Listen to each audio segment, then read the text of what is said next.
শ্রী শ্রী সারদা মা যেই স্বয়ং দেবী চণ্ডী তার প্রমাণ পাওয়া যায় মায়ের জীবনে। চলুন সেই ঘটনা জেনে নেওয়া যাক। বাগবাজারে মা সারদা রয়েছেন উদ্বোধন বাড়িতে। মায়ের ভক্ত সুমতি এসেছেন তার দর্শন অভিলাষে। আগের দিন রাত্রে তিনি স্বপ্নে দেখেছেন মাকে স্বয়ং চণ্ডী জ্ঞানে তিনি পুজো করছেন। সেই অনুসারে তিনি একটি লাল চওড়া পার গরদের শাড়ি, কিছু ফুল, বেলপাতা, মিষ্টান্ন সাথে এনেছেন। কিন্তু কিছুতেই সেই কথা লজ্জায় মাকে বলতে পারছেন না, মানে সেই স্বপ্নের কথা বলতে পারছেন। মাকে তিনি প্রণাম করতে গেলে অন্তর্যামিনী মা তখন তাকে বললেন, কই মা, আমার জন্য কি এনেছো দাও, স্বপ্নে তুমি যা দেখেছো তা সব সত্য।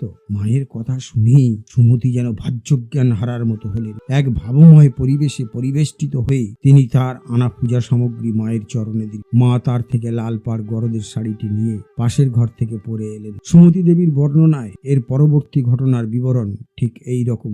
মা আমার দেয়া কাপড়টি পরে এলেন, এসে ঠাকুরঘরের চৌকিতে পা ঝুলিয়ে বসলেন। আমাকে বললেন ফুল বিল্লপত্রগুলি তাঁর পায়ে দিতে। আমি যন্ত্রচালিতের মতো সব করলাম। মাকে ওই লাল পেড়ে গরদখানি পরে যে কি অপূর্ব লাগছিল তা আমি ভাষায় প্রকাশ করতে পারি না। যেন সাক্ষাৎ শ্রী শ্রী চণ্ডী কৃপা করে আমায় উদ্ধার করল। মনে মনে ভাবলাম কপালে একটু সিঁদুর দিলে কি চমৎকার লাগতো। সাথে সাথে বিদ্যুৎ চমকের মতো অন্তর্যামিনী মা বলে উঠলেন, তা দেবে বই কি মা, নিশ্চয়ই দেবে। মায়ের কথা শুনে আমার চোখ আনন্দ অশ্রুতে ভরে উঠল। আরেকটি ঘটনাতেও শ্রী মায়ের চণ্ডী রূপের প্রকাশ আমরা পাই। ঘটনাটি এই রকম। অধ্যাপক গোকুল দাস দে পূজনীয় মাস্টারমশাইয়ের অর্থাৎ শ্রীমর কাছে কিছুদিন চণ্ডীপাঠ শিখেছিলেন। শ্রীম তাঁর সুললিত স্বরেই তাকে চণ্ডীপাঠ শেখাতেন। তিনিও তা বেশ আয়ত্তও করেছিলেন। একদিন সকালে বাগবাজারে গঙ্গার ঘাটে, এখন যার নাম মায়ের ঘাট, তিনি দেখলেন শ্রী শ্রী মা ঘাটের সর্বনিম্ন সোপানে বসে জপ করছেন। গোকুলবাবু কিছু দূরে দাঁড়িয়েছিলেন। সেখান থেকেই তিনি গুনগুন করে মাস্টারমশাইয়ের সুরে